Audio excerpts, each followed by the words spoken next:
आहे अशी टीका लोकसभेचे विरोधी पक्षनेते राहुल गांधींनी केली आहे। महाराष्ट्रातली निवडणूक लोकशाहीच्या पायमल्लीची ब्लूप्रिंट आहे असं राहुल गांधी म्हणाले। राहुल गांधींनी या निवडणूक चोरल्याचे 5 टप्पे देखील सांगितलेत। निवडणूक आयुक्त नेमतानाच आयोग ताब्यात घेतला असं राहुल गांधी म्हणाले। मग खोटे मतदार घुसवले, त्यानंतर मतदान टक्केवारी फुगवली।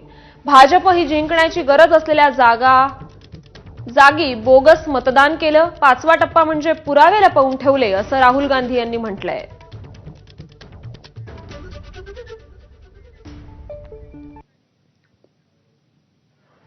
तर राहुल गांधींनी एक्स पोस्टद्वारे काय म्हटलंय पाहूया। निवडणुका कशा चोराव्यात याचं महाराष्ट्र विधानसभा निवडणुका हे उदाहरण आहे। लोकशाहीची पायमल्ली कशी होते याची ब्लूप्रिंट म्हणजे 2024च्या महाराष्ट्र विधानसभा निवडणुका।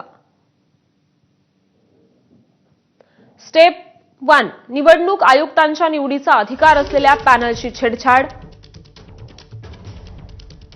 स्टेप 2 मतदार याद्यांमध्ये मोठ्या प्रमाणात बनावट मतदार घुसवा। स्टेप 3 मतदानाची टक्केवारी फुगवून सांगा। स्टेप 4 भाजपला विजय आवश्यक असलेल्या ठिकाणीच सर्वाधिक बोगस मतदान। आणि स्टेप 5 पुरावे लपवा।